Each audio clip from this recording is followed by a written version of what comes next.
First of all, you don't know me. We're all about that high school drama girl, all about them high school queens. We'll take you for a ride in our comic girl, cheering for the right team. Drama queens, smart girl, rough girl, fashion but you're tough girl. You could sit with us, girl. Drama queens, drama queens, drama queens, drama queens, drama queens. You guys, oh man, the mysteries are being, figured out. Untangled is the right word. That's what I was looking for. I said I fell asleep right after I watched the episode. It was so emotionally intense. I had to take a nap, and now I'm like up, ready to chat. I loved this episode, though. Loved. I really loved it. We got so much. They packed a lot into this episode, and it was pretty seamless, I have to say. Yes. Right? It wasn't rushed like sometimes when they give you one sentence and you go, all right, they just had to. It felt like everyone had time to do things and breathe and say things. And yet so much happened. Yeah. I'm going to actually do a rundown on the list of what happened. Here we go. Ooh. Well, we have our synopsis. Let's see if the synopsis is accurate. Yeah, exactly. Okay, Skills signs Jamie up for the soapbox derby race. So fun. Haley has her first day as a teacher. It's harder than she thought. She also hires a nanny to get some much needed help at home as Nathan's still struggling. Brooke tries to convince Peyton to start her own record label while also deciding she wants to open a clothes over bro store in Tree Hill. And it was directed by Paul Johansson. This is sort of some of the stuff that happened, but I actually have a list of how much we packed into this episode. It's quick. I'm just going to read it. Lindsay, Quentin, Lucas and Skills are basketball coaches. Brooke and Jamie, Mouth in the Real World, Intro Nanny Carrie, Peyton and the Label, Peyton and Lucas drama, Nathan coping, Haley teaching, and then the three girls, the scene by the pool with all of us like reuniting for the first time. That's a lot of storyline, and all of those were actual storylines. And I love that everyone's doing miserably. Like no one is flourishing. But we all look good. Like everyone looks really good, and we are just failing upwards. Fantastic. This was the first episode my husband has ever seen anything of, by the way. Oh my gosh. No. Normally, you guys, we watch the episodes together, and because of scheduling, we couldn't. So we all watched it separately today. And I'm sitting on my couch watching the episode, and halfway through, Jeffrey comes through and just sees all of us in Trick and is like, I would like to know more about what's going on here. And just sits down and watches the last half of the episode. And like was hooked. It was like, it was sweet to have someone who's never seen anything stand up at the end of the episode and be like, I get it. That makes sense. Right on. Oh, wow. Dad loves us. Dad loves us. And he acknowledged that we look like babies. He's like, you guys, what were you, like 12? Yeah, really young. Okay, guys. Well, Dad loves season 5, episode 2, Racing Like a Pro. Originally aired January 8th, 2008. And what an episode. Like, Paul did such a good job directing this episode. It all, I know we're going to talk about it for the next hour, but it really did all feel so real, so rooted. And I love that with our time jump, you said it, Hilarie, everyone is having a hard time and it's being named. When Lucas meets you at Trick, he tells you everything that's going wrong for everyone else. Yeah. He reminds you that you're not alone. It reminds the audience that if you're having a hard time in these major times of transition, you're not alone. And Paul, as our director, managed to give such a packed episode that finally starts to give us answers on where everyone's been in these invisible 4 years. And with great performances. He is so good at drawing out good performances from everybody.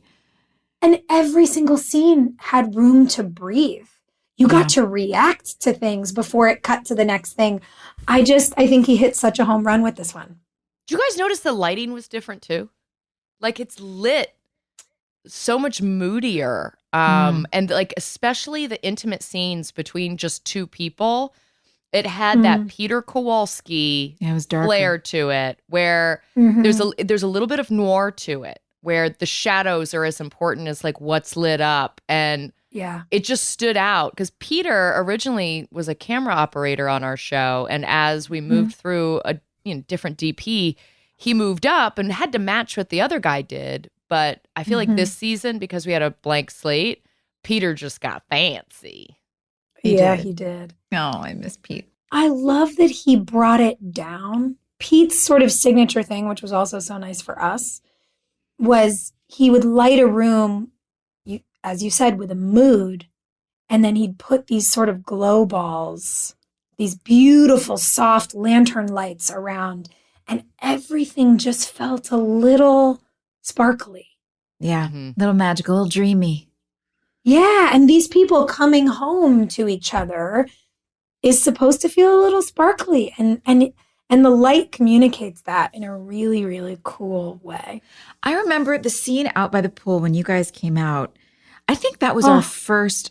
I feel like I didn't even see you when we shot the first episode back. No, we don't see each other. We weren't in scenes together. That was the first time I remember, but I even on set, I feel like that was the first time I remember seeing you after we came back. And I don't know if we shot these kind of intertwined, these two episodes or something, but it's the first thing I remember filming anyway from season 4 is that moment.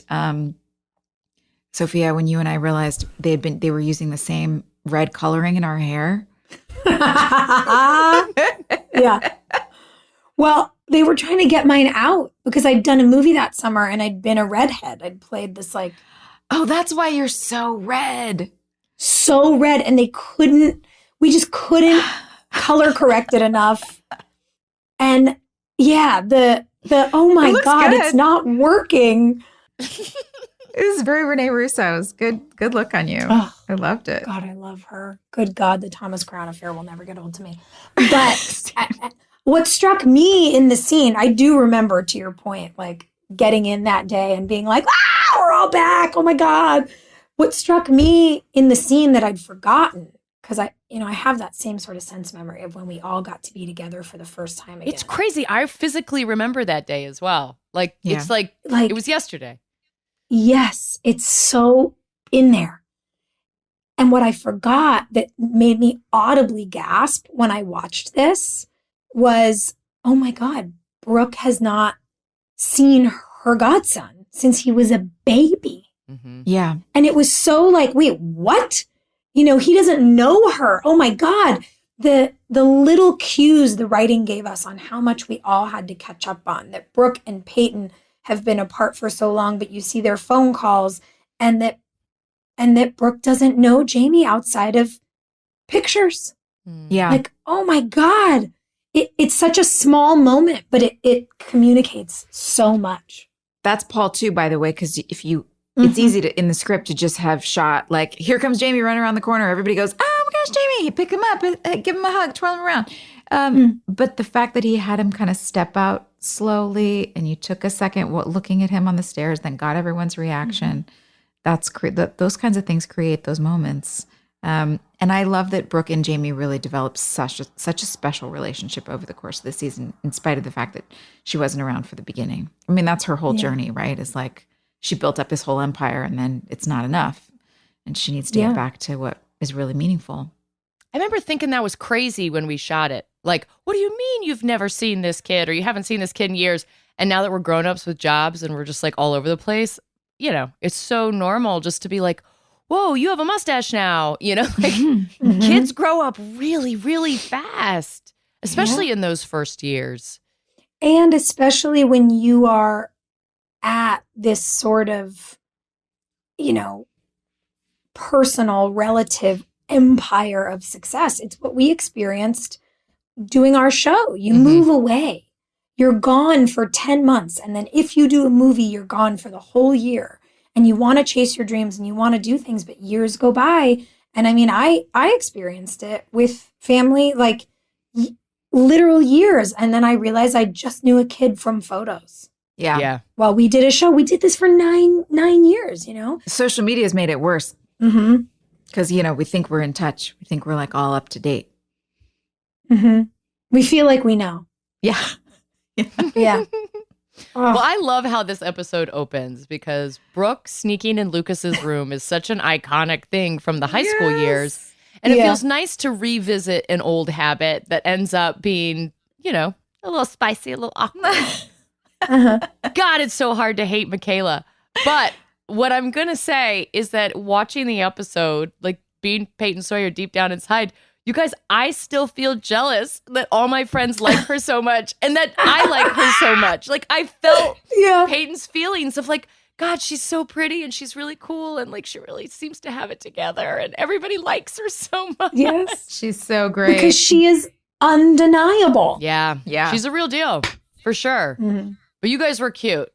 It was so fun. I like that everyone is just kind of meeting her organically because that's what happens in a small town. As much as Peyton wants to avoid it, ain't happening. Yeah. Well, and I remember that day with Michaela because that was the first day I met her. Mm-hmm.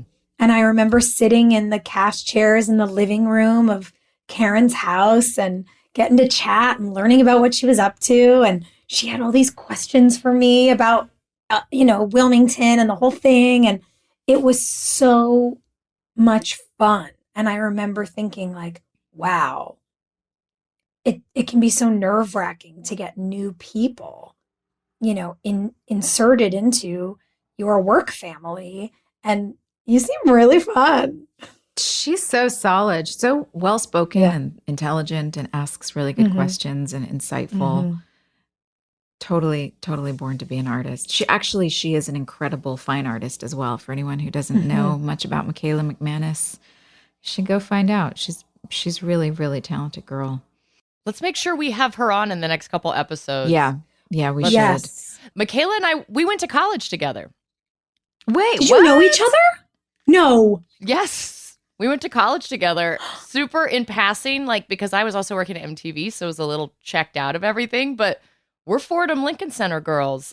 Oh, that's right. It's like, it's weird when it feels like the whole world is a small town. We do a TV show about a small town, but honestly, to come from New York and then be down in Wilmington and have it be like, you remember this chick from the dorm? And it's like, she's really pretty. You can't miss her.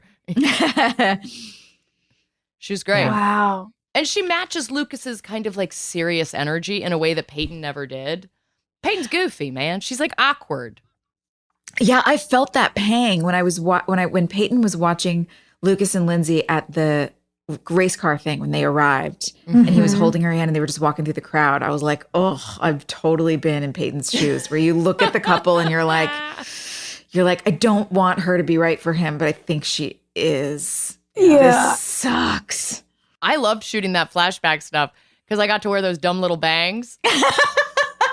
I loved those. No, listen, I got a call like from my mother when the episode aired and she was like, don't you ever cut bangs. Don't you do it. It looked terrible. And so I'm still traumatized by the Peyton book signing bangs, which is maybe why I've never had the confidence to go do it. I hope you saved them. At least you could clip them in now and then. Sophia, don't you have fake bangs? I was going to say, as a person who made that mistake and cut real bangs not once but twice, I then learned to not make the same mistake a third time. And it might have been JoJo was like, I'm just going to get you a clip-in set. Please stop doing this.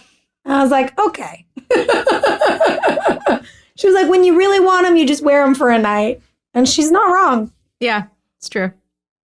You know what I will say to the contrast, like something I love so much is that the episode opens, that sweetness and that being so enamored for Lindsay with someone she knows, but not personally. And for Brooke with someone she doesn't know at all, but who seems great. And they're sort of like, wow, you're fun. No, you're fun. It's this fun energy.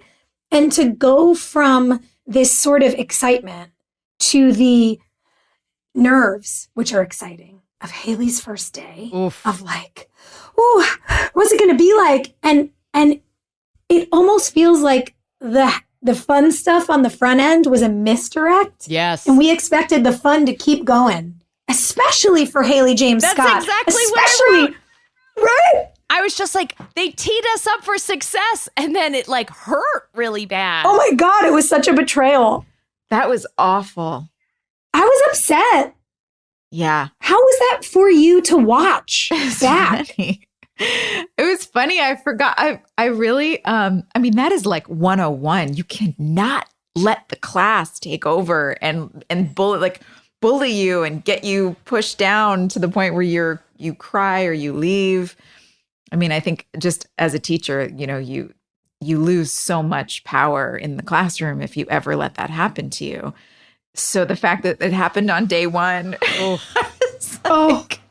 teenagers are so scary. They are, but I don't know that I would have acted very much different. I mean, I don't know what I would have done at 20. What was Haley, like 23, teaching a high school class? Come on, maybe younger. That's so weird. Yeah. I had a really young teacher who had to be really mean like the first year and then lighten up as we, got older, just to like prove a point because, they're our age, and I think we brought this up a few episodes ago. I was recently with my best friend and we were listening to my son and his friends talk about one teacher in particular. And my friend turned to me and he's like, kids bully adults just as much as they bully each other. And I can't imagine like going home at the end of the day after being a teacher and being like, those little shits really got to me. Like, is my outfit lame? Is my hair lame? Is my reading voice lame? Like whatever it is that the kids zero in on, they can make you feel just as awful as your peers. Yeah. Well, yeah. I liked that Haley had this dual approach, that she went in on the first day trying to be very amiable and giving them all the benefit of the doubt and like, I'm going to be really sweet and like the sort of jumping around the blackboard and like it was all, and I don't even know that this was intentionally a choice that I made so much as just, I guess, what I was feeling in the moment. Like, oh, let's make this fun for everyone. Like almost the instinct would be like, you'd behave that way with maybe an elementary school class. Uh-huh. I felt that. Yeah, it felt a bit condescending, but not intentionally. You have a little child. And so in your brain, you're like, I talk to children like children. Exactly. Mm-hmm. So then to get the rude awakening, and I love the way she comes back later and just, okay, tough mom now. It's tough love time. Yeah. I thought that was really fun. Are they setting you and Quentin up for something inappropriate? I can't remember. No, but God, we had good chemistry and we should Robbie's have. so good. It would have been so Robbie fun. is so great. Oof, he's great. But I love that because we, again, it's tracking so well. We've seen Haley as a mom now to a 4-year-old, and you do the smile and you even joy. I mean, you use like your big, pretty cursive, like you were having a whole moment. Yeah. And the shock of like, oh, these feudal little fuckers are trying to create a hierarchy. Mm-hmm. I got to completely change my game. Yeah. Like, as an audience member, we see you go from Jamie's mom to like the don't fuck with me teacher. And it's so fun. Well, those kids have no idea that you tamed Nathan Scott, who was the baddest of the bad. Like, Nathan Scott was awful, stealing school buses, like being a nightmare. And you tamed him at, 16. Yeah, 17. She's done, especially after that deal with him in the kitchen. It was like she went back to school the next day like, I'm done. I'm done trying to make everybody happy and trying to please everybody and trying to hold everything together and pretend like everything's fine. I'm done. Here's what we're going to do. It's this way or you're out. I just don't have time. I don't have the energy. Yeah. But everybody needs a turn like that in life. I've hit those moments. I know you guys have. And I hit them, it's not just once. It happens in life as you go on and on. So, yeah, if that felt necessary and rewarding for her. Oh, yeah. And it feels nice when you do it and you go, oh, I'm different now. You're learning in this moment. You're picking up what I'm putting down, but I've put it down already and I dare you. And everyone is like, uh-oh. They feel the dynamic shift. And it's so fun. And I like that you didn't have to make the connection that Quentin is a version of Nathan. I like that they placed a version of the man that Haley tamed. They place a new one in front of her. It causes a struggle. And as she's figuring out how to deal with it in this way, in this version, it's actually Lucas and Skills that are like, Who does he remind you of? And they don't even have to say it. Yeah. And Lucas jumps in. Yeah, it's really good. Well, you'll do it once. You're not going to do it twice. Skills and Lucas as coaches stepping in for Whitey. Genius move and so fun. So fun to see. And they're good at it too.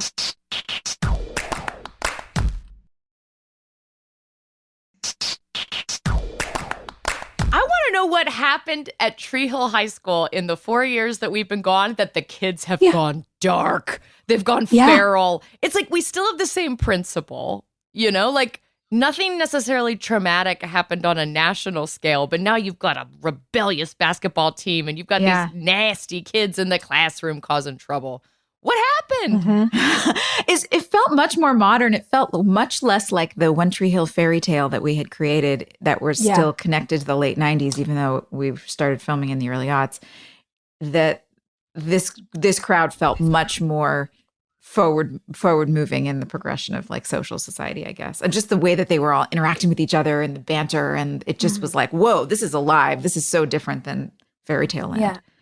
It felt messier and more authentic. Yeah. Do you guys feel like it was partially one of those things that like all the criticisms we got of everything being too fantastical, too fairy tale, too squeaky clean, blah, blah, blah, that they were like, all right, watch this. Like now that we've had a time jump, we can kind of address the message boards and the articles, Well, I think when we were the bad kids in the class, like there was an episode where like Nathan and Lucas got in a fight in the classroom, or like there was a time where Lucas got in trouble because he and Peyton were passing notes and kissing and stuff. Like you were sleeping with a teacher, Brooke. I mean, we got in trouble. We got in trouble. But when you're the adult and the kids look at you like you loser, it just feels so different. Like they're not doing anything that we didn't do. It's just different main character energy. These kids are assuming the main character energy and treating us like we don't matter. But what's also so interesting about that, and like you just dinged a light bulb in my head, this is human, right? Yeah. When you know someone, you can see the motivations for their actions. You can forgive their transgressions. You can say, you have a really screwed up home life, and that's why you look for validation in older men, young lady. You have a fill in the blank. When you don't know anything about someone's life or background, and they behave in a way that feels disrespectful or unruly, you go, who do these little shitheads think they are? You don't forgive or humanize their messiness. You just think, wow, that was really bold and out of line. Ugh. And that is kind of fascinating. I can't wait to find out what Quentin's damage is, because he is so handsome and so talented. Ooh. And it makes it really easy to hate him because he's got so much going for him and he's still being like, confrontational. But you're rooting for him because there's so much room to change. There's so much room for growth. And he's just posturing. He's just a high school kid who's posturing. Oh, that laugh he does when he's leaving the gym. Yes. When he's like leaving your classroom and he's just laughing. It's like you can feel his hurt. Yeah. Like you can feel that he's a kid totally masking. That's one of the things too that I think I loved about the way this was put together and the way Paul directed my performance in that it's not a power struggle. You're not trying to dominate the room. You're just, you're fed up in every area of your life and you're just coming in and being honest. And there's no sense in not just being honest. So just tell these kids exactly how you feel. And you don't have to be mean to be honest. You can just be honest. And so I remember doing that and it changed everything for me because instead of me trying to be tough and dominate, I just was able to, I felt a lot more compassion. And that I think made me connect more with Quentin and hopefully started to draw them together a little bit more, Haley and Quentin, because when you stop trying to dominate and you're just real, just totally authentic, like you said, Sophia, in the moment and there, it's so much easier to, I guess, read other people, have compassion, or just see things from their perspective.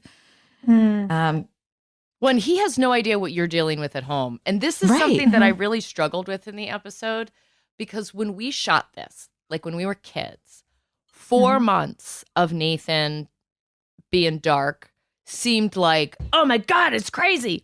And as a grown-up lady watching this, I'm like, he's only been down for 4 months. Like, why is Haley flipping the fuck out? Like, it made Haley seem crazy that she was so angry with him 4 months out, when meanwhile, the audience is getting to see him in private try to stand up. Yeah. And so it's just like, oh God, this is going so bad. Like, just missing each other. Yeah. They need a therapist so bad. Yeah. But man, 4 months can feel like a really long time when you're juggling everything, doing everything. And 4 months with a 4-year-old.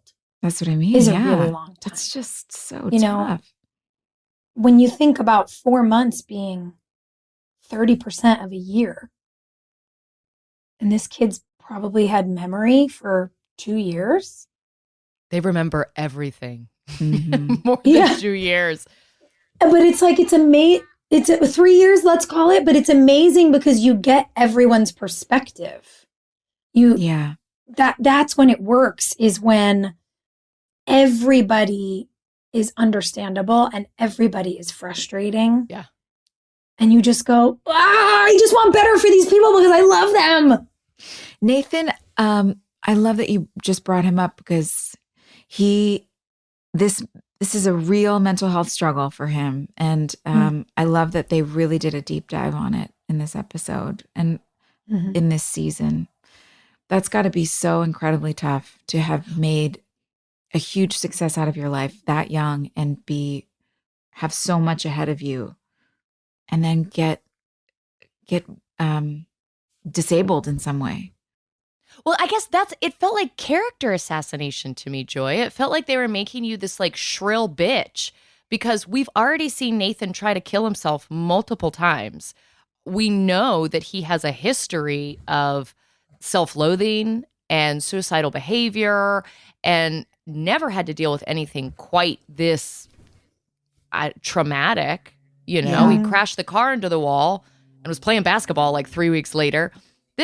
He's in a wheelchair, and it's so, so serious. And so to have Haley, who has historically been really supportive and like, you know what, I'm going to take a different approach. I'm going to try something different, to just have her throwing the beer bottles and smashing plates and stuff. I was like, why are they making her so shrill is a good word. Yeah, it just didn't feel aligned with the person that we've always known. I liked it. You did? I liked every bit of it. And here's what I'm going to say.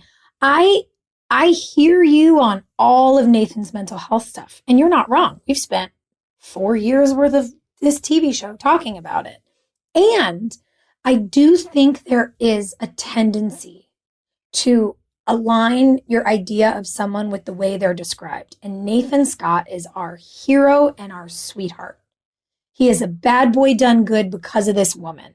He is such a champion. And yes, he's had these horrible things. And we, as adults, in the last year have gone, oh my God, this is a boy with like serious mental health issues. Major problems. But they've never been willing to really address it on camera until this. Mm-hmm. And throughout all of it, Haley's been with him. Throughout all of it, she's reminded him. Yes, if this were the real world, he would have gone to therapy. And if this were the real world, 4 months into a catastrophic accident as adults, I think we would be different. But it's TV drama. And I love that from the way she behaves, you can see that whenever she's mad, she takes a deep breath and keeps going. And whenever he fucks up with their son, she takes a deep breath and just says, sweetie, daddy doesn't feel good. I'm so sorry. And we jump in. All your friends are coming. We're coming. It's going to be amazing. It's been a lot of jumping in to cover for him. And I like that when no one is just telling the truth, eventually everybody loses it. Yeah. I like it for her because she's always been good. And I like it because she's always cleaned up everybody's messes. And when you yelled and then walked in the kitchen and the argument was over and then you threw all the bottles, I was like, God, I've been waiting for this from her. I loved it. All I was thinking is I was like, who bought the beer? There was no Uber Eats back then. Who bought the goddamn beer? Because someone's enabling this. Somebody's enabling Yes. it. I didn't even think about that part. Maybe even Haley was doing it. That beer bottle thing was totally improvised. Paul said, "What do you?" I was so uncomfortable. I was like, he said, "What do you want to do?" I was like, "I mean, I want to throw these beer bottles across the room, but obviously I can't." He was like, "Why not?" I was like, "Because they're props." He goes, "Well, we'll get it in one take. Do it." And we didn't tell James, so his reaction on the couch was real. He had no idea what was going on behind him. That was amazing. Oh man! You know what you said just made me think. The one thing that flipped the switch, I think, Hilarie, because I do hear what you're saying. Nathan historically has, even through all of his struggles, correct me if I'm wrong, but I don't think he's ever been someone who was a complainer or felt really sorry for himself. He never really did the pity party thing. Am I wrong? I guess to me, it was like 4 months. Haley was on tour for 4 months. You know, Right. A 4-month period of time doesn't feel so fatalistic, I guess. But when you're living with somebody who just is refusing to, they just keep feeling sorry for themselves over and over for so long. And there's you have a grace period where oh my gosh, you've just been in a horrible accident. Of course, anybody would feel sorry for themselves. Yes.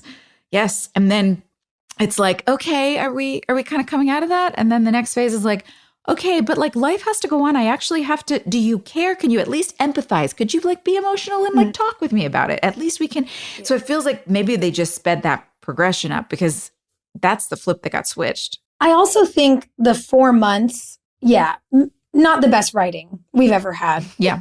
In an episode that is filled with very good writing. But what I think is important to remember, and I wish they would have repeated it with you, Joy, and not just with you in your scene, as Peyton taking Nathan to the hospital hill, I wish they would have repeated the thing from episode 1, which is, but your doctors said you can walk. Remember that fight you guys have? Yeah. Yeah. That's what we're missing. That's what we're missing. Because the whole reason she's so upset, it's not, my husband's never going to walk again, and I understand that maybe forever he'll be sad. It's, they're telling you can, and you're refusing because you think you can't play basketball. Yeah. Yeah. So because you can't play basketball, you don't want to play with our son. You don't want to crawl around on the floor with your kid. Yeah. That gives it everything. And that's a miss. That's a miss in the episode, because if we had been reminded that he was choosing this in some way. Yo, I'm just thinking about postpartum depression. I'm 4 months is nothing. I was in a bad mood for 8. Yeah, that's true. No, they could have made it a year or two. They could have made it like it had been in a while, for sure. Yeah. I think you're right. Happy medium. I loved seeing him secretly try, because a number of times he's by himself trying to stand up. Yeah. And then that last time where you think he's finally just going to commit suicide, and he jumps up out of the water like Free Willy. Yes. Jeff was like, what kind of show is this? It's the best, baby. It reminded me of the season 4 shot, when, the episode where we all took our class pictures with the partners. Oh, yeah. And I did the not enough. Yep. And Nathan was in front of the wings holding the basketballs. Yeah. It gave me that same, it mirrored that in some way. Totally. And it's Nathan Scott is back. He's always going to be a hero. That's who he is deep down. He's got that in really him, cool.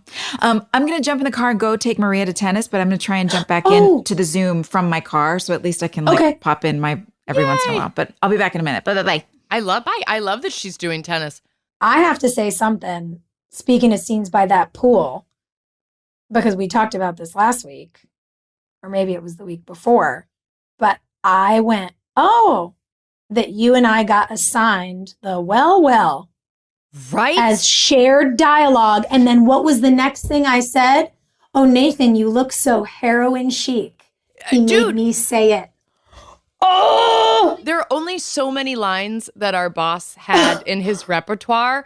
And if he knew you were mad at him or didn't want to engage, he would make you say these things to kind of remind you of him. And I felt his dirty little grubby, no fingernail hands all over this one. It was always a this. It was always a like, I'm going to put you in your place. I'm going to remind you if it's on the page, you have to say it. And it was like, ugh. And I just was like, right. Brooke and Peyton are having this beautiful moment where they've come home to each other. And now we're going to go out into our world and start seeing all of our friends again. Yeah. And you're going to make us do it with the creepiest things that you say to us. Ew, gross, ew. Dude, where are Peyton and Brooke staying right now? I can't figure it out. I don't know either. I mean, I love that you spent the night at Mouth's house. That was my favorite because that's shit that we do in real life. I loved it. I went out with my girlfriends this past week and woke up and was like, who put me to bed? Oh, yeah. It's the best. It's so fun as an adult to be like, I'm going to sleep here. And now the cool thing is at our age, everyone's like, hold on. And they open a drawer and there's just a bunch of new toothbrushes. And you're like, man, we're really doing it right. We're prepared for debauchery now.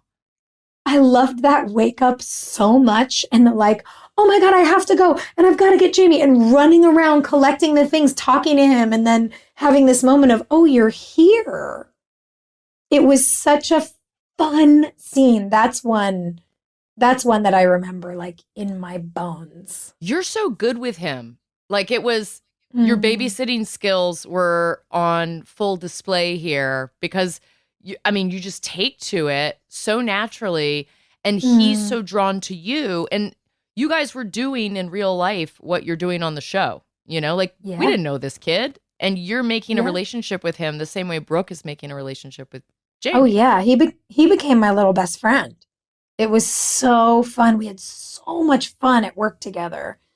And I remember everything from, his little suit and helping him zip it up and talking about how I would have made it for him. And he loved the story and, swinging him in and out of his derby car. And like, we just had so much fun.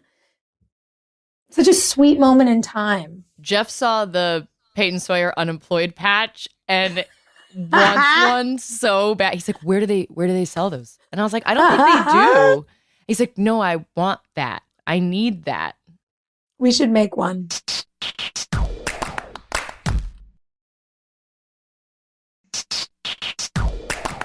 Here's what I remember from this episode. I didn't realize it happened this early in the season, but this derby car episode is the one where my childhood friend Scott Kirkpatrick died in Iraq. And you can see it on my face when Peyton and Brooke have to walk from the river where you've thrown your phone. And I got to just hide in you. And we walk back up. We see Lucas and Lindsay. We have to walk past them. And you're having banter with Jamie from like the crowd. And you can see like my face is all red. Like I'm clearly super upset. But that was such a surreal day because everyone was there. We were down by the river. We had a ton of work to do that day. And I'll just never, ever forget it. It was like I got the message in my trailer. I went straight to JoJo's door in the hair and makeup trailer, and you were there. And it was just like, I don't know, I got to hide in you. And you didn't leave me alone on set. Like, we hid out at our chairs. Antoine's son was there during the whole boxcar race. And it just felt really safe after we'd already dealt with all this chaos at work. Like, I see it in the episode. I see Peyton and Brooke, but I see you and me behind it being like, we're dealing with some really, really horrible, dark shit. And we're just going to team up and don't let anyone else get in the way. And it's weird to watch it all these years later because I can feel it. I literally remember every single step of that day. But yeah, to see it just like kind of mixed into an episode, sprinkled in. Thanks for taking care of me. We've told that story at conventions and stuff before, but I will never forget that. That was like my first really big grown up loss.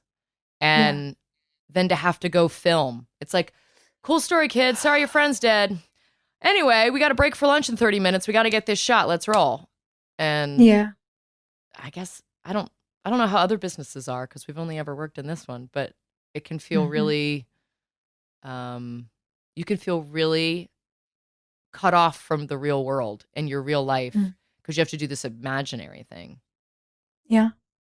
I also think there's a little bit of a disservice that happens because, like, all that's ever on TV are these perfectly edited episodes, right? Mm-hmm.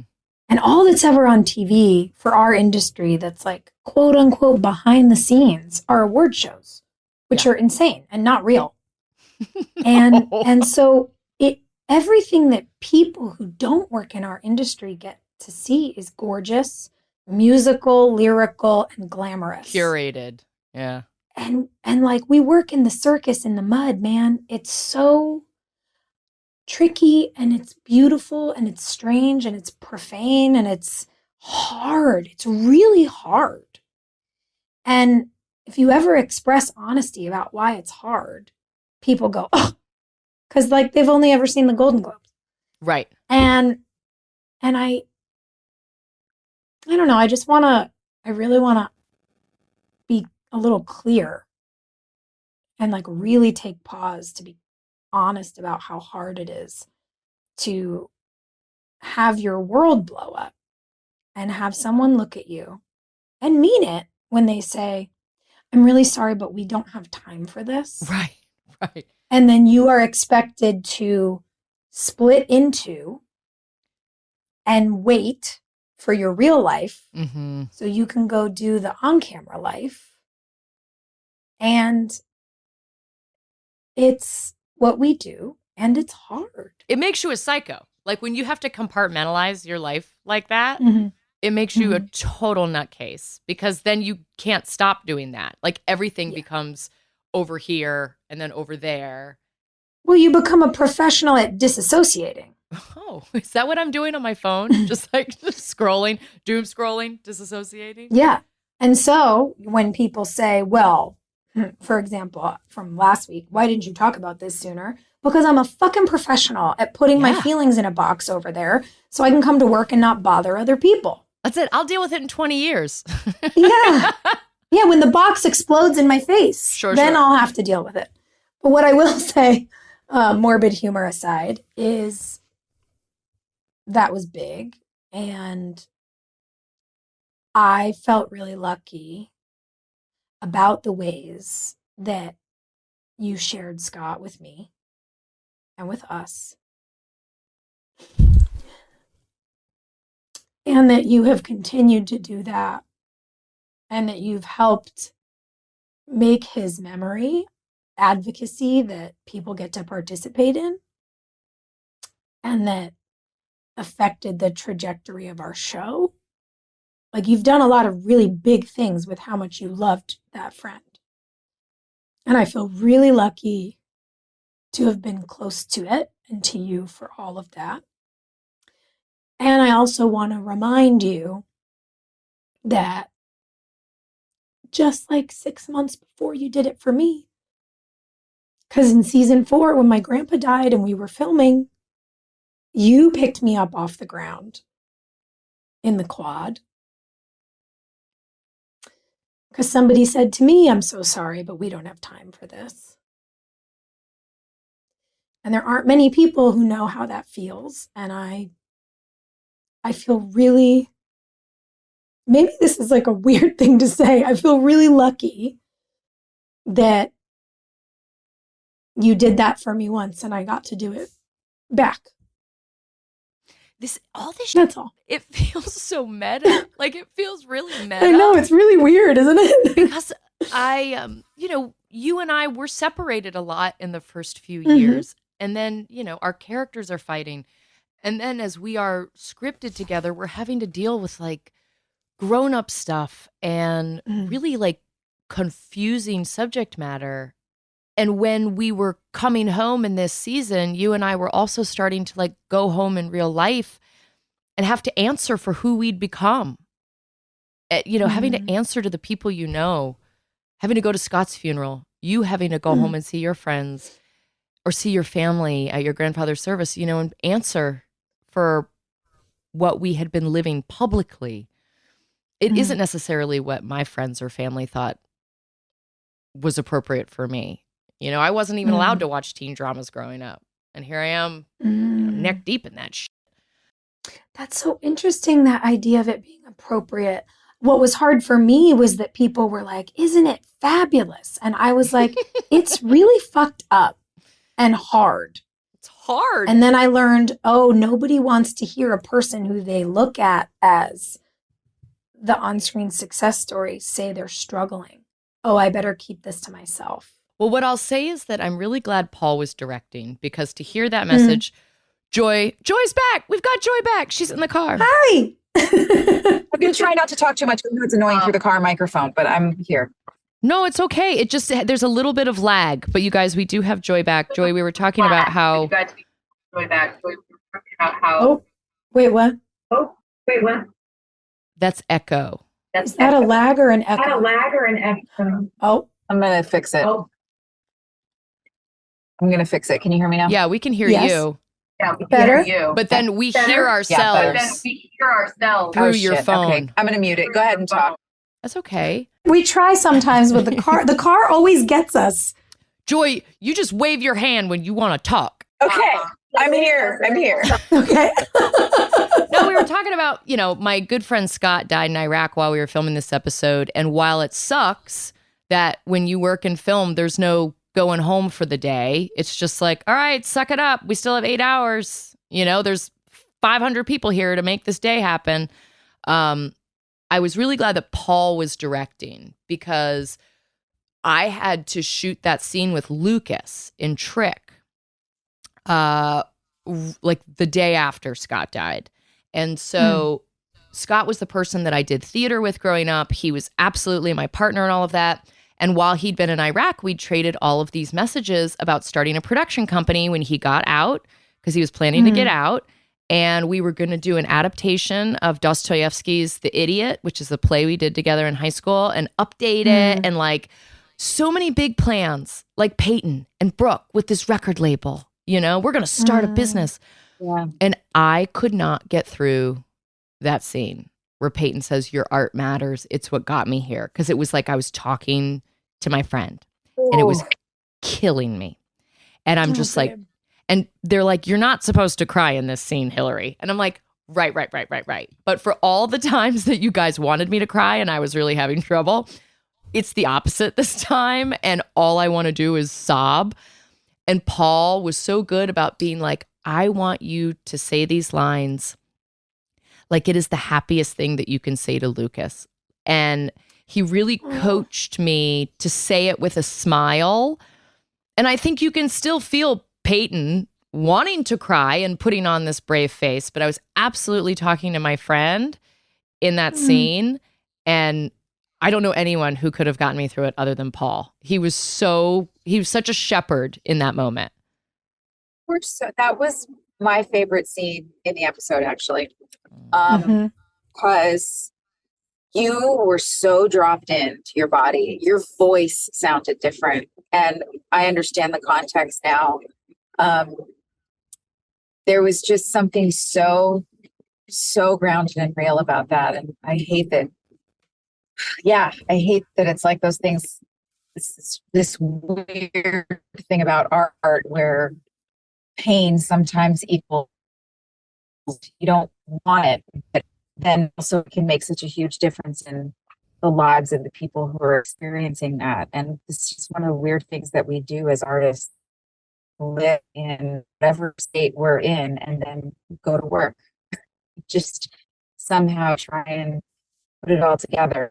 And whatever happened that day really was magical. And I felt really moved by that scene. Yeah, I mean, I guess I don't have like a conclusion, but it was a beautiful performance. Thanks. It made me feel bad, like Chad was the third wheel in the room. Like, hey, we're sorting through some real heavy stuff, Chad. I just need you to stand there and look handsome. If you could, that would be great. But he also was great, because I think he knew that I was moving through some dark territory and knew just to stand there and be steady and like good. And that was the right move, because I think then we had to do all the Trick stuff that night too. When we would go into Trick, we like lived in Trick. Yeah. It was fun to see all the girls out partying. Haley not being a mom for the night. I loved it.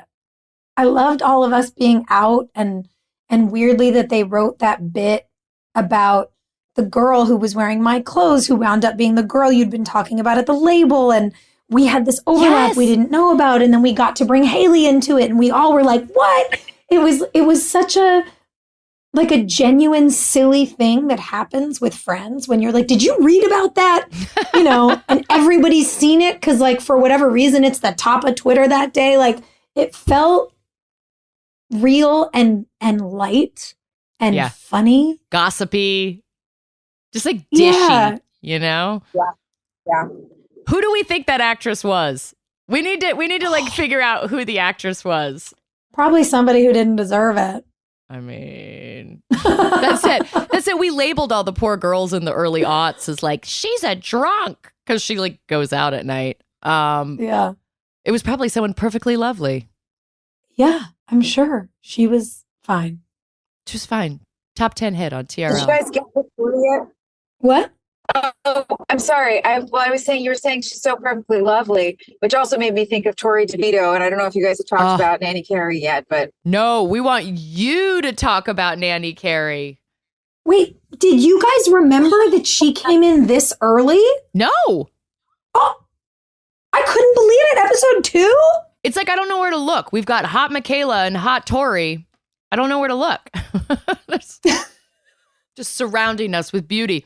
they were great. I loved working with Tori. She was genuinely so sweet. Like who you see in Trick that night, that's Tori. Mm. And for any of you listening there, if you haven't gone back and listened to our episode with Tori from the live shows that we did, you should go back and listen to those because she's so great and has some funny stories. But she was just lovely and couldn't have been more. Again, we always say it, but it's hard to come into a show that's so well established and then try and make a mark, especially with a character that makes that big of a stamp on the show. And she was so lovely and sweet and kind and fun and just, it was an absolute dream scenario. I couldn't have asked for anybody better. She's such a non-competitive, open person. It's great. She knows who she is. Did you know she was going to end up being a bad guy? Like, did you know where it was going? I don't think so. No, not at all. I don't think any of us did. I mean, when you hire a nanny that is that beautiful, you know it's going to go sideways, right? It's going to go bad. What I thought was interesting, though, is that they gave us a misdirect with it, where Haley doesn't have a problem with it. The girls are going, hello, mouth, because he's being judged on his looks by this rude woman at his office. He's like, don't do that. Also, I'd love to see that girl in a bathing suit. And we're like, ew. So they're playing with us. Will they or won't they? Will they or won't we? Innocent or bad?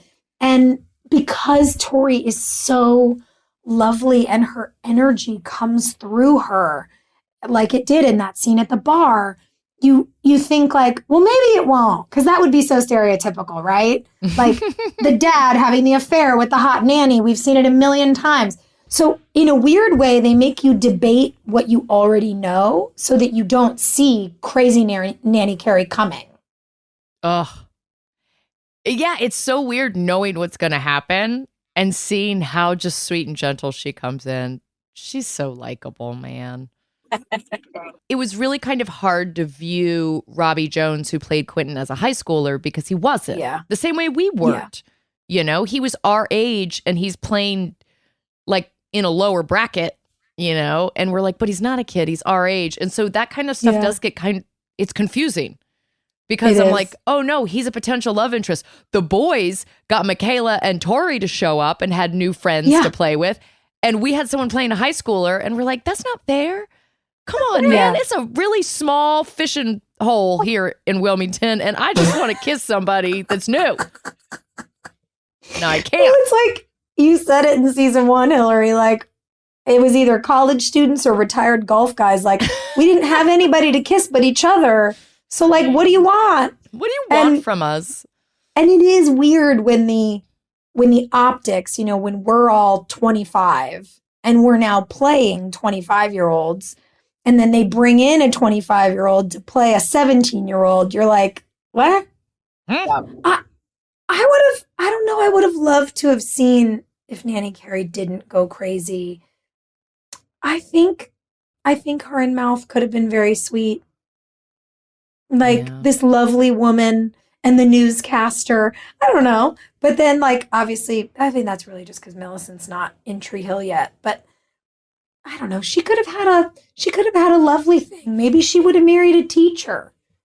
Maybe. They would have just been these lovely people. Her and Skills could have been real spicy. Oh, yeah. Oh. Like, what if she fell for Junk? You know? Yes. Yeah. Yeah. She could have been like, I like how down to earth he is. I like what a child at heart Junk is, playing with.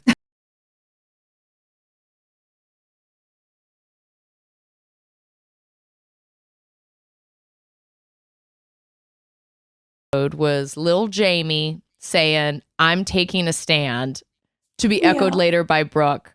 Like that, as someone who felt like she was taking a stand in some stuff, and you know, the 6 months that surrounded this episode, I loved seeing a child be like, not doing it. Ain't happening. Yep. It was great. Well, Jeff was on a chair behind me. I was on the couch and he's like seated behind me. And when Skills says, yeah, my man's taking a stand, he like laughed out loud hard. And I was like, oh, we're invested. Okay, that did it for you. Fantastic. He loves Skills. I love it. But that sense of not forcing your kid to do stuff they don't want to do, I'm that mom all day. I remember taking Gus to a rock wall. All the other kids were climbing the rocks, and Gus got 2 of those little handholds up and was like, we're good. And you have to explain to them like, hey, man, I'm so proud of you for not caving to peer pressure. Do it in your own time. You'll figure it out. That is such a hard thing to do as a parent, because you also know, look, my kid would never have learned to ride a bike if I didn't make her. She sat there and was like kicking the bike. She was so mad. She was so, I've never seen her throw a fit in my life except over that bike. And it was like, I really don't want to enter into a power struggle with her, but her future will be sincerely less exciting if she doesn't know how to ride a bike. She can't go on vacation with friends. She can't just like run up the corner to see her friend. You don't want to, like, you've got to know how to ride a bike. I don't know. I got gravel at my house. You can't really ride a bike here. I don't know if my son knows how to ride a bike. I didn't learn to ride a bike till I was 18 years old. Did you really? That must have been so hard to learn back then. But anyway, I mean, I think there's things like that for everything. I mean, it could be like a safety issue or something that you actually have to, or you know, something that you're just like, no, this is important, or getting off, right? Like if you fall off a horse, the idea is you have to get back up. If you don't get back up, you will be paralyzed with fear for the rest of your life, and you will never get back up on a horse. So as soon as you fall down, you have to get right back up on that horse. So I was watching that and thinking how great this is that Haley is giving Jamie that autonomy to make that decision for himself. But it did also make me think of all the times I was like, when is it? It's hard to tell. Like, when is the moment when you're like, I'm so sorry, but you actually do have to do this? Because I had Gus before any of my friends had kids, I was on an island. Like, I didn't know who to ask about stuff like that. And I remember making the decision that I wasn't going to potty train him. And I was like, no, all these women are like being super competitive about like their kid potty training or like learning how to do stuff super fast. I'm just going to let him figure it out. And sure enough, he just woke up one day and was like, I'm potty trained now. And so that's totally been my method for everything. Like they just wake up one day and they're like, it's time. Today's the day. Whether it's bike shit or, you know, go-karts or whatever he wants to do. He's the personality like Jamie where it's like, I don't want to do it today. And then you wait. And a couple months later, they're like, right now, this is the time. And then they feel so empowered because they're like, I knew this was the right time. You didn't know, Mom, because you're a dumbass. But I knew. I knew. Wow. George, she just refuses to do it. She's just like, no, you'll do it for me. You'll do it for me. You'll push the cart for me. But isn't that also interesting to realize that you got to know a little bit about where people live? Yeah. Because there's no kid who's going to bike around. Where's Gus going to go? It's not like he can bike anywhere. hundreds of acres of your farm. Like, it's going to take him an hour to bike to somebody's house. And on gravel, who's biking? But Joy, we grew up in neighborhoods where you would literally bike 2 blocks away to see your friends. And yeah, if you couldn't, you wouldn't be able to have a social life. And it's funny to get outside your own arena of experience and go, well, what is that for you? And somebody who I think tells the story so well, Glennon Doyle, who I still can't believe I call a friend. What a weird thing. She's one of my favorite authors, and we just happen to be friends. And I'll never get over it. And she's like, can you calm down about it? And I'm like, no, today's not the day. To use Hilarie's point, not today, maybe tomorrow. But she wrote, there's a chapter in her book in Untamed about taking her daughters and maybe some of their friends, I don't really remember what the group was, to get their ears pierced. And one of the girls was really game. And one of them was like, nope. Mm-mm. And somebody said, just be brave. And she said, no, they're both being brave. Because one wants to do this and one does not. And they're both brave enough to listen to how they feel and know that they are making the right choices for themselves. And I was like, whoo, you should teach classes to everyone else because we could all use them. Like, it was such an interesting way to put it in perspective and to really bring my tangential story back. What a funny, wild, cool thing that a 4-year-old saying, this is where my boundary is, helped Brooke Davis, an adult who runs a huge global company, say, you know what? I'm setting a boundary today. I loved it. So good. The reveal of Brooke and Jamie pulling off the brown paper from the door and seeing that it's Karen's Cafe, that was like goosebumpy. That was so sweet. Full sob for me. God, how could Karen just leave the cafe? It just makes me think, like, what happened? Yeah. Yeah, where is she? We don't even know. We haven't seen adults at all yet, have we? I think she's in Australia or something weird. Yeah, isn't she? They didn't want to pay anybody. Yeah, they got stingy. Yeah. Exactly. Our bosses wanted to buy very expensive sports cars, so actors were not getting paid. Which feels crazy when you have Moira Kelly, but here we are. We'll just talk about her until she comes back. What else did we miss? There's so much stuff. I mean, I don't know. I love a love triangle, so I'm super into the Lucas Peyton Lindsay thing. I'm really into what feels like it's going to be the Nathan Haley Nanny Carey thing. Oh God, it feels so dangerous.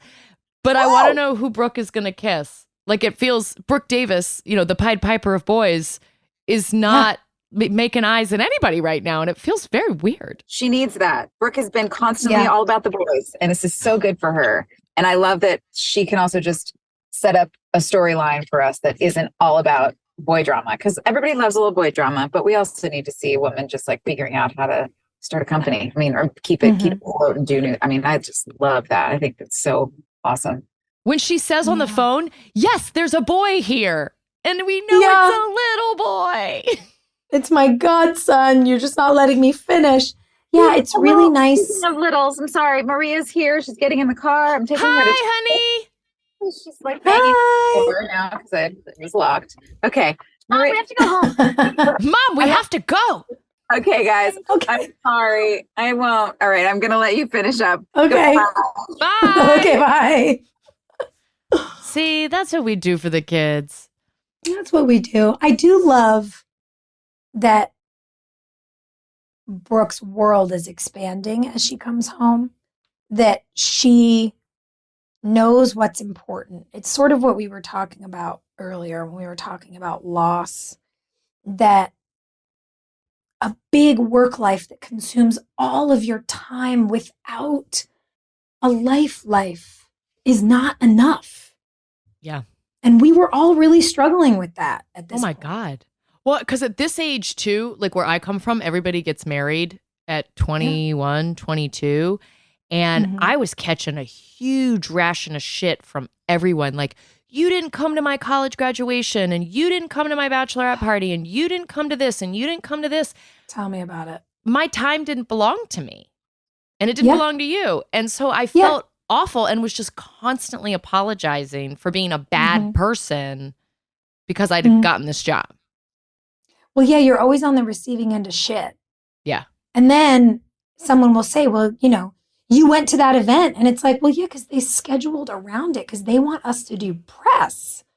That looks fancy from the outside, but they look at that as strategic. That's still them telling me where to go. It's a commercial for the show. That's advertising. Guys, come on. You know, the reality that you just don't get to go to things. Yeah. You just don't. And yes, you love it, but it's hard. And the struggle that it's both is something that I just felt so connected to in this moment. And I think I loved the storyline so much because Brooke got to change it. Mm-hmm. I didn't get to go home, but she did. Yeah. And she got to form a relationship with her godson, and she got to be back with her best friend. And you and I had those moments that were so beautiful together. And I was like, this is everything I want. Yeah. And I really, really loved it. It felt good. It felt really real. And I know that we're eventually going to end up like in Brooke's apartment somewhere. All I can think is, are they staying in a hotel in their own hometown right now? Because there is nothing that feels worse. As someone that has to do that when I go home to Virginia, like staying in a hotel. Where are they at? The Riverview Suites? Like maybe. Or Brooke and Peyton are at the Wilmingtonian. They're at the Wilmingtonian in the Marilyn Monroe room. The themed room. Does Peyton go home? I don't remember. Do you still have the house, the Sawyer house? No? No. No, they haven't shown where we are. Because I thought about that after last week's episode. I'm like, Peyton goes to pick Brooke up at the airport, but then where does she take her? Right. Where do we go? I'm very curious. I think this is probably why they make Brooke buy a house so fast. Right. Let's just settle down, girls. We're just gonna buy a house. What did we miss? Because I love getting messages from people that are like, I can't believe they talked for an hour. They didn't bring up this. So I don't want to get yelled at anymore. I don't want to get yelled at either. I'm going to confess something. I watched this episode on my lunch break at play rehearsal in London. Yeah, you did. And I only made it 42 minutes or whatever. Hold on. I've still got it pulled up. I can tell you exactly where I had to stop. Oh, you have to see the end. The end is magic. No, because I remember. Oh, wait. Oh, yeah. I have 7 minutes and 48 seconds left. Oh, my God. So I knew once I realized what this episode was, I knew what was coming. I knew that I'm taking a stand was coming. I felt it in my bones. But guys, there's 8 minutes. I have no idea. Hilarie, tell me, what did I miss? Oh, my God. I mean, the reveal of Karen's Cafe is so good. Yeah. Like, that was a winner. Nathan rolls that wheelchair into the pool. Right. Oh, in the pool. That I remember too. It was weird to be watching and go, oh, I remember how this. Oh, I remember how this. And then I thought, I know the cafe happens. I know Nathan in the pool happens. But then he gets out of the pool and he's perfectly dry and he goes to Jamie's room. No, he's not dry. Girl, he's dry. He takes Jamie out to the racetrack and they race each other in the wheelchair and the little car. Oh, that's right. Oh, God. So they do their own soapbox rally. Haley doesn't witness that, you know? And I guess I don't know. I just feel really sympathetic for Nathan because I've gone through dark patches that have certainly lasted longer than 4 months. And I'm like, see, he's connecting with his kid. They probably have these little like quiet moments that Haley doesn't witness. And he doesn't have to like be performative about it. It's like, hey, buddy, come here. Come talk to me. Oh, that's so They were very cute. sweet. I forgot about that. Yeah, it's interesting because I, you know, in all the journeys we've done, I identify with his experience and deep sadness and rage and all of that. And I know how long I waited to throw And was like, wish I'd done it sooner. Yeah. So I also really want to cheer for Haley. Now we know the 4 month. What is the appropriate amount of time? We're going to figure out what that is. It's like, listen, I don't know. 4 months too soon. 6 months. Now you're dead to me. It also depends on what the issue is that's making you want to throw things, I think. I mean, Peyton leaving Nathan in the children's cancer ward of the hospital was so extreme and weird. That was unacceptable. Hi, haven't seen you in 4 years. Just going to drop you off with all these immune compromised children real quick. What bothers me about those sorts of liberties is that it's just implausible. You would not be on the pediatric oncology floor taking someone to physical therapy. You know what I would have loved? If you guys were having that conversation, walking into the hospital, getting on an elevator, you turned him around and you smacked oncology, like, pediatrics or whatever in the elevator and shoved him out and said, look at how ungrateful you are. I'm out. And you left him there and he had to wheel back and go to physical therapy. Like, do something more interesting than they're just happening to walk through here and there's not a single nurse saying you are not allowed on this floor. You could be bringing in a pathogen that could kill a kid. We didn't think things through. Come on. That hospital set was ours. We were going to use it however we wanted. Well, and it was only one floor. There was an elevator, but it went to nowhere. Hey, okay. Other favorite scene of the show, though, is Yumi and Lucas on the river court. Like, I love that we went back to that space together. Mm-hmm. It's like a magnet. And that was part of the place where when we were talking about our lives and you said, well, you have this. I wrote it down. You said, now I want to tell you what I wrote down and I can't see it. There it is. You said you have a very busy, very great life. And Brooke goes, nope. Mm-hmm. That's what it looks like. Nope. This is what I care about. And we get into this thing about your dreams and investing in them and like, we're going to do it together. Yeah. I loved how honest, but like alive and joyous and messy it was. And then this boy shows up and it's like, hey, go talk to her about this. It just felt so fun. Brooke is such a good wingman. Yeah. No, but that sense of like, I did the work thing. You and I do this in real life. You're doing it in Tulsa, and you've done it in other small towns where you have kind of built chapters of your life. I'm doing it here in Rhinebeck. It's like we go out and we work. I feel like the last 5 years I've just been like working constantly.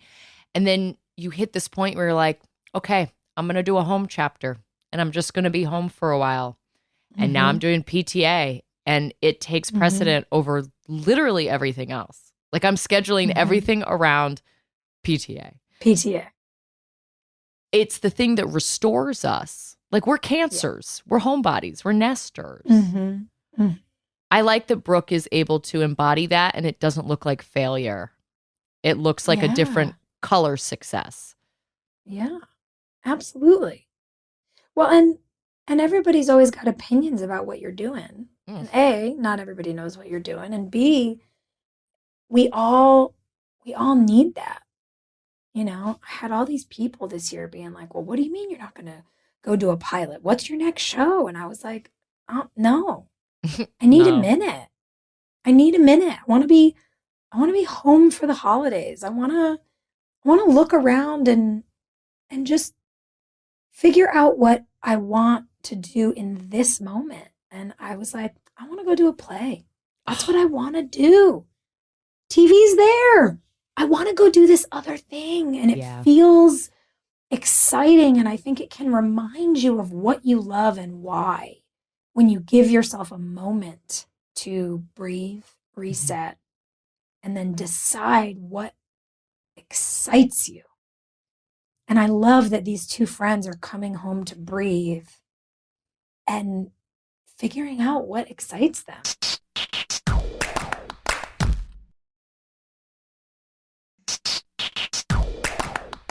Okay, we have a question from Haley, not spelled like our Haley. This is a Leigh Haley. If you had any scenes with Jamie, How would you go about rehearsing your lines with him? Would he have an acting coach on set to help him through every scene, or did he rehearse ahead of time? I mean, you worked with him more than I did. Yeah, I mean, we work together a lot. You know, time with kids is limited, but yeah, I think his mom really, really worked with him a lot. You know, his mom and siblings uprooted, moved to Wilmington so that he could do this job. And his I can't remember, I feel like he had 2 siblings. God, it's been He had such an a long older time. sister and a younger brother. Because I took the older sister that's with right. Mike Leone's daughter to go see Mamma Mia. I had 2 Yes. 9-year-olds with me jamming. Oh my God. I was thinking for some reason that they were both older, but that's probably why. I'm thinking of there was the like a girls baby. running around set together. Yeah. But, you know, his mom would really help him memorize things. And because he was not working every day like we were, he had less to remember, and then we would work. So we would rehearse, and then we would kind of gamify it. You know, I could be like, well, when you say this to me, what do you think you're really saying? And he could ask me, what do you mean? And it's like, well, you know, if somebody's having a really good day and you say to them, how are you? And they say, I'm good. Or if someone's having a bad day and you say to them, how are you? And they say, I'm good. Yeah.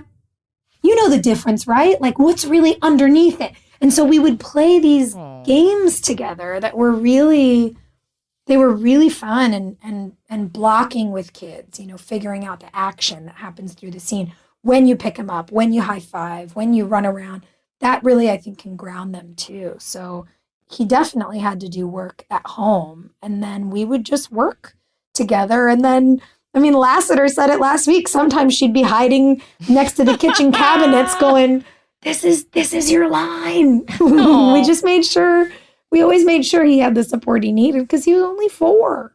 Gus just got offered a movie, and I'm like, no, we haven't even read the script, but I'm like also horrified because he wants to do it. And I'm like, oh my God, am I going to be a stage mom? Like, is that what's going to happen? I don't know. I can't, like, George is the age that Jackson was.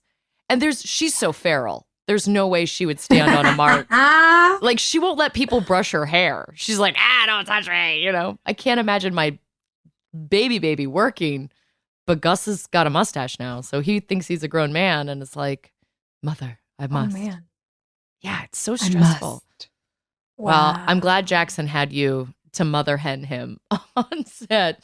Just take him under your wing. What's our most likely to? What do we got? Let's spin a wheel. I'd be curious, too, to spin and I'd be so curious to hear Joy and James answer that question as well. Obviously, as the people who played his parents, like how that was. Yeah, could he read at that point? Or did someone have to read the line to him? Ooh, who is most likely to become a detective? You. Duh, duh, duh. Yeah, I mean, it's kind of I mean, what you we do literally now. do a documentary series about solving crimes, but also if something's going on, you're always the person to go, guess what I found out? Guess what I dug up?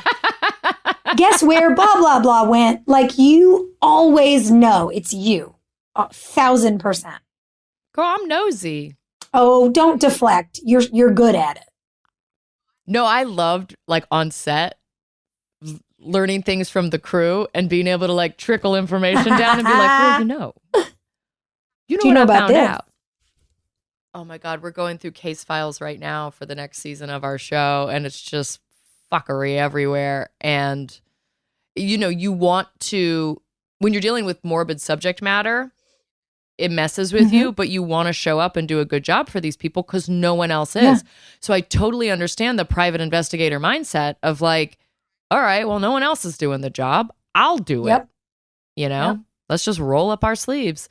Who on our show would be a PI? It's always kind of like Fergie. He's always around, but just listen. But he's mysterious. Nobody knows what he does. Maybe he's in the CIA. Yeah, I'm into that. Who else like doesn't have a job but is always around? I like those people where you just never really know. Yeah. What do you do? How do you afford your mortgage?